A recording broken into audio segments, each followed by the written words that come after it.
Martine Ali. Thank you for having me.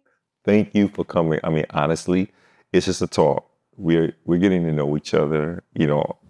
We kind of circle around each other, a few friends in common, but I've always been a fan of your work and your vision and the way you put yourself out there. And I think I can tell what you're obsessed with. So I want to ask, this is really a conversation about that. Cool. So tell me about, let's start off kind of big, if it's okay with you. Okay. What is beautiful to you? Wow. I think the imperfection. And I think something that I really try to lean into are kind of all of those things that people maybe try to gloss over or people maybe try to make better. I think kind of leaning into those areas where we're not perfect or where something is kind of coming together. Specifically for me, the process I find extremely beautiful. So that's always something that I'm trying to kind of emphasize and lean into. So when we think about, I look at kind of, I'm also trying to separate the pieces from the aesthetics sometimes that surrounds the pieces. Mm-hmm. So I see so many elements of eras of time, Mm-hmm. eras of presentation of sex, Mm-hmm. found objects, are you still piecing these things together, or does it always grow, or do you feel like the crystallized vision is still there? I feel like it's coming together. For me, I always have these buckets of kind of interest that I kind of dip back into. So I definitely have a very kind of sense of the erotic that I like to explore a bit. There's also this industrial sensibility. And a lot of that really comes from just the stages of life. I think something that's really cool and important for me to kind of speak to are those initial moments when I first kind of leaned into my creativity. And I feel like that was before adolescence, but kind of coming into adolescence. And it was, like the late 90s, early 2000s. Music video culture was huge. MTV, TRL, 106 in Park. We didn't have the internet. We didn't have Instagram. We didn't have social media. So it was all print and it was all TV. And I just remember those being things that I was always kind of excited by, like those kind of little glimpses into people's sexuality or those kind of like raw and gritty moments that I wasn't experiencing myself. So those are always kind of spaces that I try to tap back into because it just kind of feels like it's tapping into this really innocent approach to the aesthetic. And I'm really kind of almost able to see it through this like childlike innocence. And I think kind of making things feel fresh through that perspective is just really exciting for me. You're able to, not to get too artsy, you're also able to deliver this distance from it too by photocopying a photocopy of a photocopy of it. That to me is also very TRL. Mm-hmm. TRL wasn't um, a live jazz night at the Blue Note. It was this big commercial endeavor Mm-hmm. that was taking the culture by storm. And if Aaliyah showed up wearing an all latex outfit, that was the only way all the eyes, suburban kids like me, would see it. Like, oh my gosh, Same. we're seeing this. And so it's this sense of distance and proximity. You're seeing something like, I remember, okay, I'm a little older. So I remember as a kid seeing television shows and recording them and then slowing down the credits and looking at what is Television City? Like I would be like, oh, filmed in Television City, California. Like, what is Television City? Oh my gosh, how do I write a letter? How do I get in contact with How do I them? get in contact with them? And that's the So crazy. distance. Mm-hmm. But then the proximity is I connect with that. I see that Aaliyah, or I see that 106 in Park, or I see that, and so I think that's always, I get that when I see your stuff, and then also delving into like porn, or not really porn, like adult, like magazine print. So Eroticism. eroticism. Porn, eroticism. Do you know Black Tail magazine? No, and I've actually, Actually, I do. Okay. So actually, I found this stack of this like insane collection of my father's blacktail and a lot of those old ones that are actually extremely hard and even valuable at this point in time. I didn't Can't know find that. them. I didn't know that. Like back Yeah. when I mean, all the whole magazine kind of there's also a fashion revision of it from like Latino Fan Club to Blacktail to all that. But for a side note, you found your dad's porn stash? Yeah, definitely. And How I think was that that's that? also kind of like this. Does he know you found his porn He stash? knows I found it. And even now he's kind of supportive. He's like, oh, I'll put it aside for you. It's kind of weird. I used to volunteer at the Veterans Administration Hospital in Maryland for my spring. I was a huge nerd, and so Wow. during my spring break, I didn't go anywhere. I just wanted to volunteer, and so, do He's you a know how good many people guy. would donate um, pornography to this to the boys in blue, to the guys that used to serve Wow. or something That is that are in the so hospital that need like a interesting. thrill? Like it would get like in Wow. the intake box, it'd be like so much porn. That's crazy.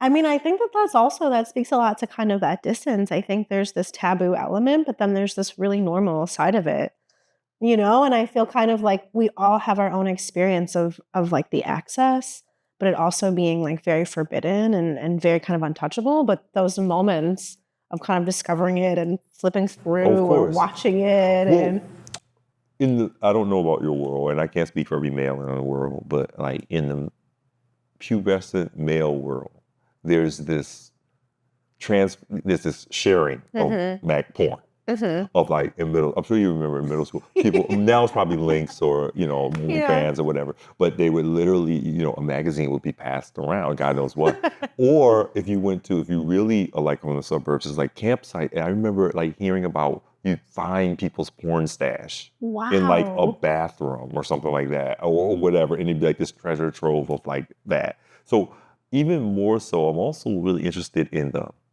im- implying it. That's what I was saying. Like it's not full. I can't say, oh yeah. This is that publication. No, you imply it. You imply the culture of the cross section of goth bodies, 90s leather, everything. But then you come out with then it relates itself to jewelry and accessories.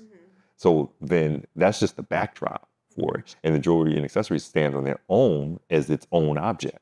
Mhm. Yeah, it's really cool the way you kind of build this world. Thank you. I think it's really exciting for me to watch people make their own connections. Okay. And that's kind of one of the most exciting things for me about going to a museum or going to a gallery is being able to see a work and kind of make my own assumptions about it or attach my own meaning to it. And so I think that that is kind of the implication that I'm doing, kind of like giving all of these clues and these hints, but allowing for people to really kind of create their own narrative with it a little bit. And I think that's really exciting. When creating a piece, how do you know when it's finished? That's such a tricky question, and I think a big part of my struggle is actually pulling back. I think my ideas really start pretty large, especially in scale, and then a lot of what I do is kind of taking it down, and that kind of comes from starting pieces in these really like big sculptural kind of grand ideas and then bring it to a space where someone can wear this, someone can buy this, a buyer can put this into a store. That's kind of been like creative exercise that I feel like in the last decade or so has been really important. But actually now I'm going back towards these bigger sculptural, really impractical pieces just because that's kind of fun and I think it's cool to be able to reference myself. But I think kind of taking things down a notch. And I feel like when something is done, I kind of am then trying to make different iterations of it. So like I'll do kind of one concept and I'll kind of like taper it into one area and then I'll try kind of moving it into this space. And I think when it's done, you kind of understand like, oh, maybe there's another version of this that I can create that taps into that thing that I haven't been able to do yet. So I feel like it's kind of for me more storytelling and taking a concept and applying it to a couple different pieces. It's almost like you're creating, for lack of a better example, I'm not in your world, so I hope it doesn't sound too elementary. Like the art, esoteric, conceptual piece. Mhm. Like let's say the Matthew Barney, Paul McCarthy installation, Nick Cave piece, and then there's the one now. I guess the way couture is or something like okay, or the high fashion stuff to get the eyes on it. Mhm. And then there's the second version, the second tier where a buyer would understand it. Exactly. And then they apply the narrative because that's to sit on the store shelf or in a jewelry case with other pieces, and it kind of has a sense of uniqueness mixed with sameness a little bit. Exactly. Yeah. And interestingly enough, my background actually officially is in licensing. So my first job in fashion was in licensing at Don & Karen. And what we would do is we would take the ready-to-wear concepts and we would kind of tailor them into over like 20 different licensing categories. So just kind of like that practice of taking one idea and sort of like spreading it across a broad spectrum is kind of the way now that I think, which I think is kind of a bit of a gift and a curse, but I think the gift in that is that it kind of teaches me where the impact is kind of best perceived on the other end. And so a lot of times it really is kind of an exercise of, that's a little too much there. Like I think it kind of loses its impact. There's too much. Let me save that piece of that idea and apply it to kind of this version or this other thing. You are smart, Cookie. I don't think I have quite a bit of experience in the licensing world, and I did. It's a little while away. It's a while. It's crazy because I did it lot. more in categories that people didn't have the license to practice. So my company would do it in, let's say you're Donna Karen, Yeah. and you don't have a license for fragrance. Yeah. We would do that license for fragrance or beauty and stuff like that. So I would interpret your brand into a different category. Wow. Nail polish, Yeah. kits. And that's such a crazy way to think.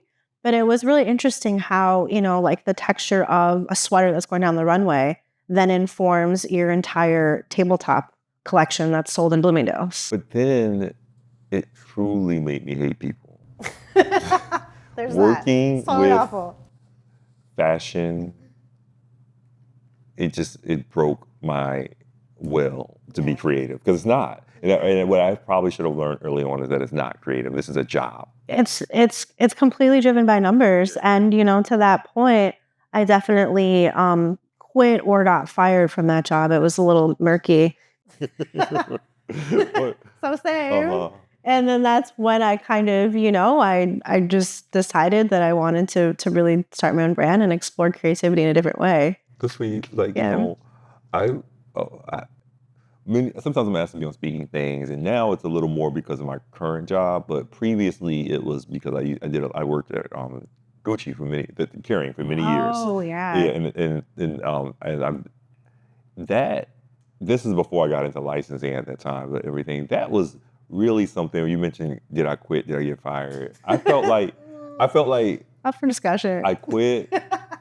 I quit. I did like a punked out because I gave them like an excuse on why I quit instead of telling them why I quit. But then I needed to take a break for like a year to like decompress from all this is before people talked about like Mental microaggression health. and mental health and stuff like that. This was like, do your job or fuck off. Literally. Yeah.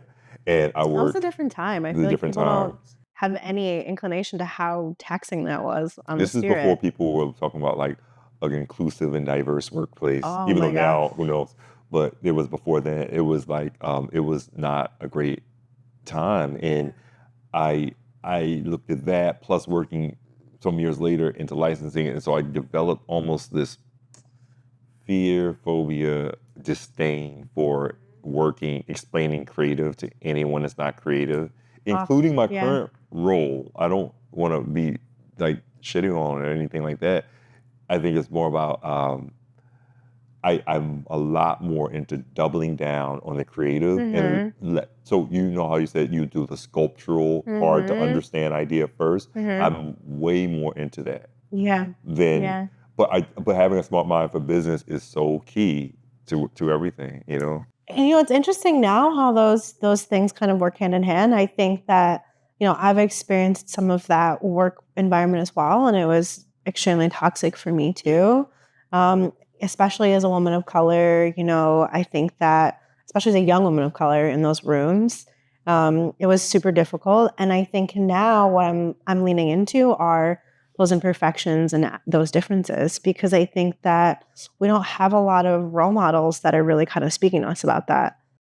So for me, it's not about being perfect. And I think it's actually kind of cool I call them happy accidents, to kind of stumble into these spaces or into these projects or into these kind of even designs and kind of creatively move through it and find a solution, I think that that feels much more authentic and organic. And I don't know, you come up with an end product that is completely different and unique.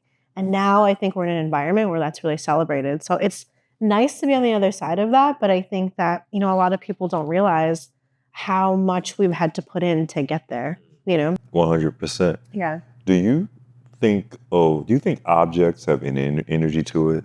Oh, 100%. Absolutely. And that's what I think is kind of a big problem right now that we're seeing is that, a lot of these larger companies where there are several people making these creative decisions, you lose that energy. And it's hard to maintain that energy. It's hard to sell that energy. It's hard to communicate that energy. So I think for myself, even in the last year, as I stepped in, I was kind of like, no, I'm doing less right now. The last year, I completely chopped my company down from we're about 6 people to now there's 3 of us. And now it's so much easier to maintain that energy and to kind of be able to, I don't want to say control it, but to be able to steer it in the right directions, I definitely believe in the creative energy in a room. Mm-hmm. But then also the energy of an object when, let's say, for example, you're at a vintage shop and you pick up someone's wedding ring and you put it on. Do you ever feel like your pieces could have that transference of energy? You ever think about like the lives they lead once they are no longer with you? Like this necklace, this thing, or this ring, where does it live? Super. Yeah, that's really interesting. And I do think so. And I think, I've always made the pieces either at our studio or in the Diamond District. We work with this guy that's made my jewelry for over a decade. It's a family business. So I'm actually really attuned to the hands that the work passes through and even the environment of the studio as we're making the pieces. And I do think that that's really something that's real and tangible. And it's really cool too when you see someone.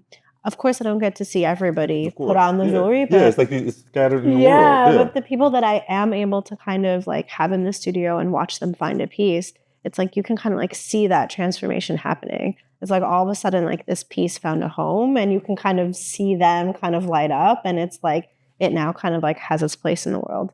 And actually that's when sometimes I'm like, oh, that piece is done. Because it's like found its home. That's interesting. Yeah, like that's when I'm like, oh, like that's it. I can let it go now. With such an intimate process, you also open yourself up for collaborations. That's been a whole. Yeah, how does that work reckoning with you to have collaborations? That was a really, interesting process for me to move through. There's a lot of things that were extremely difficult, but a lot of really great things. And I think, one of the most difficult things at the beginning was it did very much remind me of, like my older days of working at a larger company and having so many people in a room and having so many different yeses to get or so many different no's to hear. So that was definitely challenging and also maintaining the vision and the integrity of what I wanted to do. But luckily, the partnership that I had, the one that I did most recently with Converse, was really a turning point for me because they actually did give me a lot of creative freedom. So the product I was really able to push, which is really cool. And I think that's quite rare because with a lot of those collaborations, it's like you can change the colorway. Yeah, that's it. Yeah, it's like it's the colorway on inventory. It's like you're picking from the inventory, and that's your collaboration. That's all you can do. But then it's also about trust. I mean, I think that when I first met you, there was an issue with a mass retailer.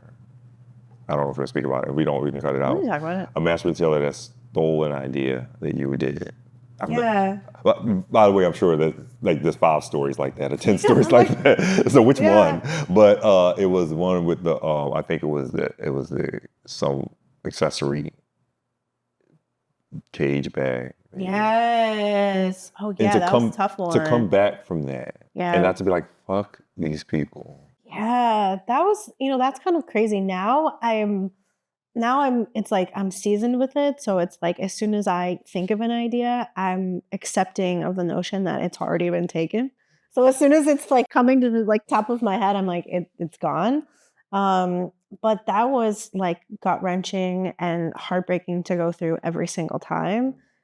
There were some times where it sort of happened, and other times where it was really obvious and it was very black and white.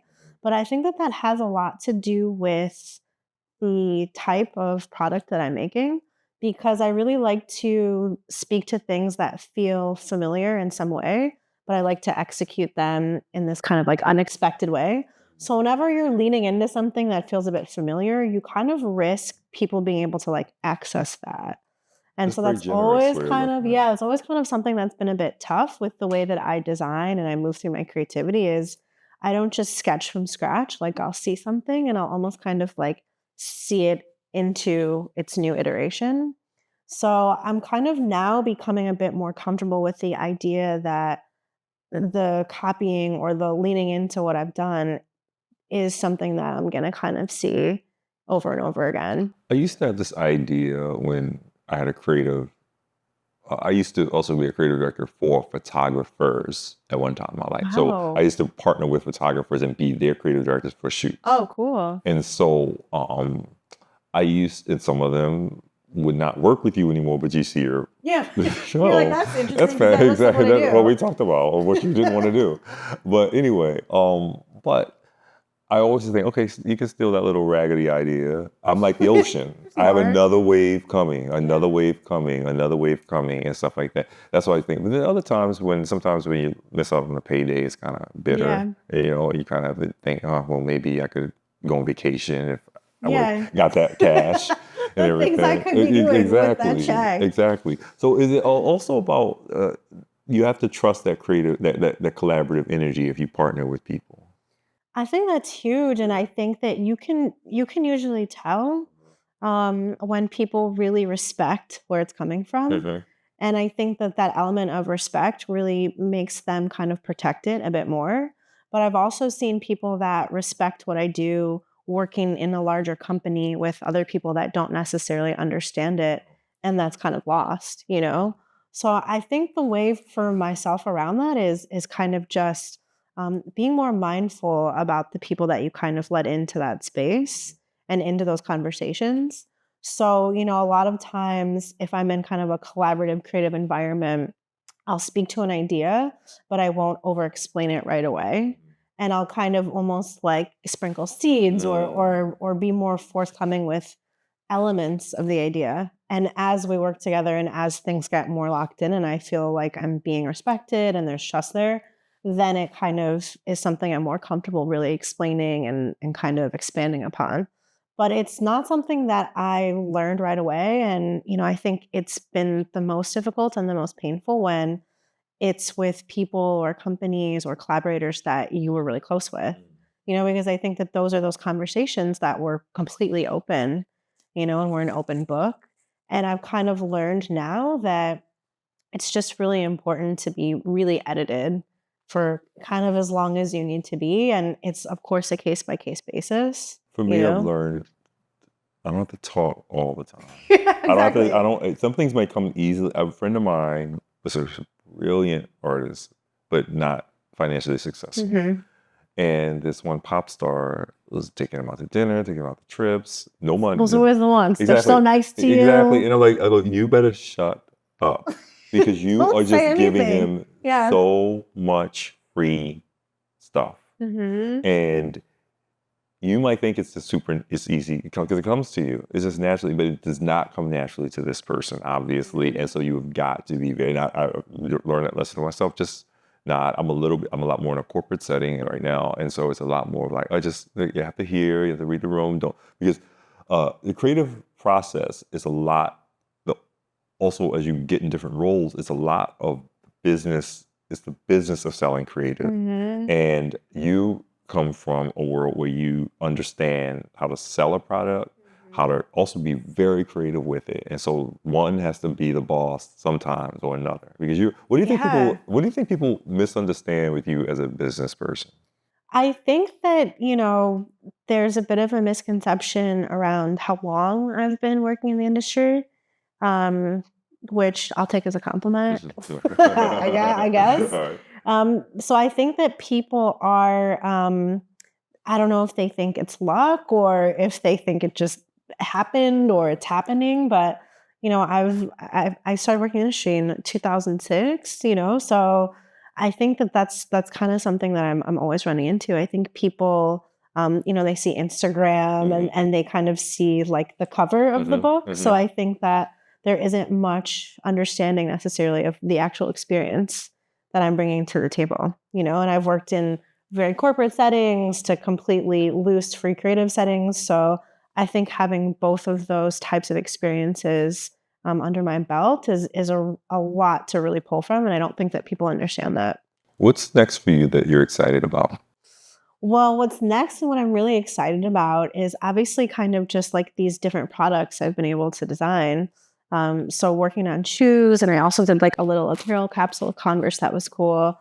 What I really want to do, and this is like my like in the stars, I really want to get into sculpture and kind of move into more of like a fine art space.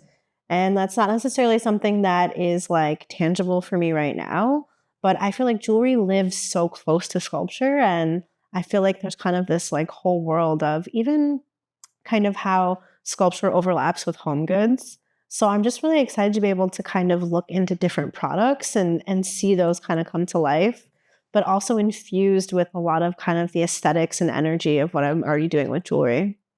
I can see that also with the familiar objects, working with that, Yeah, and then playing with scale if you want or not. And totally. also, you can It's do like so whatever you limitless. want. You can do what you want. The one thing I've learned is do what you want, because there is no like, okay, I have to study this, and you already are studying it. You already are doing it. You already are honing in on it. In fact, you are chiseling away at the idea already. And so the execution of the new version of that already is like right around the corner. It already exists. Definitely. Super exciting. Are you, I've seen your vacations online. Is your family from, where are you from? My mom's family is from Jamaica, and my dad's family is from Yemen, but he's from Brooklyn. So I'm often In like Jamaica. I'm often there, and I also just really love Mexico. So I've been there a couple times and dying to go back. Do you eat festival bread? Ooh, of course. Do you Yes. go to Scotchies? Yes, of course. I'm Where do you go in hungry. Jamaica? So my family's in Kingston, but also spend a lot of time outside of Montego Bay in this town called Trelawney. There's like this little beach area called Silver Sands where we go a lot too. Okay. Yeah. I really like Jamaica. I Yeah. went I feel there. like we've had this Jamaica Yeah. conversation before. Yeah, it's not the best always with the rainbow, the LGBTQIA, That's a tough, that's like but definitely, I remember growing up, that was always something that was like crazy odd to me and difficult to navigate. it's tough. But like my partner is Jamaican, and so I've been there. I've been to Scotch. I've driven. We go on little road trips there for like six Yeah. Oh, hours, it's and it was beautiful. this great place, and the food, of course, but beyond that, the culture. And also, you know what it is also? I'm very American. I'm very suburban American. There's something about I, getting to the point when they speak to each other. Yeah. Like that is grand in Old English and vulgar at the same time, and hilarious and musical. Literally, it's such an interesting culture, and it's, like people are so proud, but they're so direct. And so Very direct. it's this energy and this tension, but then everyone's also like really chill, and it's very much like soon come. Yeah, Don't worry about very it. very direct. Like yeah, yeah, very direct. Like or like I'm believe me, I'm not an expert or anything like that, but I'll get the translation of songs and everything, and I'm like, wow, that's what this Like, song just is when they said about. that, yeah. Wow, and so I really kind of, but does that ever inform any what you do with jewelry? I mean, I think what it does is really informs and feeds my creative spirit, because whenever I go out there, like the culture is so rich and it's so beautiful how the creativity really lives like on people's sleeves. Whether it's like someone that's literally sitting there carving a giant sculpture like nothing, or like just the music, the food. I feel like people are just so tapped in to creativity for all of the senses at all times. And so I think it does feel like this kind of place where you can really just like allow those things to flow through you. And so we talked about your creative collaborative space. And what advice would you give to someone that wants to, let's say someone says, hey, Martine, I want to start this, I want to start a new jewelry collection tomorrow. What's the first thing you'd say to them? The first thing I would say is to really tap into a creative process. And I think a lot of that has to do with making a space, and that can be emotional, spiritual, or, obviously physical. But I think giving yourself that time and that dedicated place to really start to just show up is the most important. Because I think, as we're moving through materials and ideas, unless you kind of have that dedicated time and space, it can kind of live in this cloud around you. So I feel like kind of stepping into it from a really artistic practice approach is kind of the best way to start to see traction happen. I think allowing ourselves to kind of like bring all of that together to a time and place is extremely powerful. And then kind of committing to that, like, showing up for yourself in that time as much as you can. You ever plan? So you plan parameters for creativity. And then I just go crazy with that. Like you made a fence of a playground.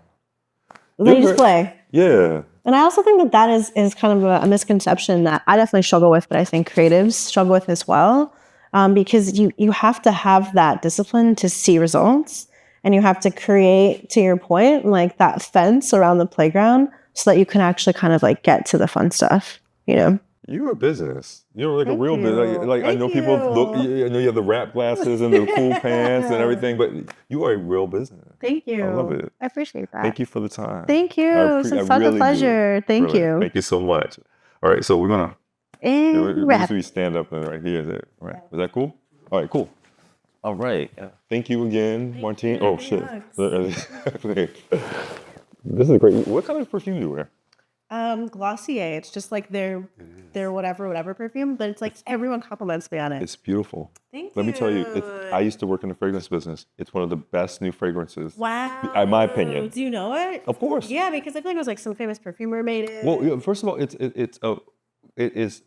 has an addictive quality to it that you want to keep smelling. Whereas some things, like let's say Chanel or whatever, it's not. It's actually harsh. But this one it's a mixture. It's also metallically floral. It's like fake metallic, metally, but then floral. It's a really good scent. It's a really addictive. It also is a newer scent that we haven't, that the human nose hasn't perceived because they've done this molecular stuff to it. Yeah, it's a really good scent. I get it all the time. Yeah, it's really good. It's really, really good. Oh, very nice. Thank you so much. Thank I appreciate it. That's it. One more time. Your hair is also super cool too. I just did it for you. Cool. It was very nice. Thank you. Thanks, Julie.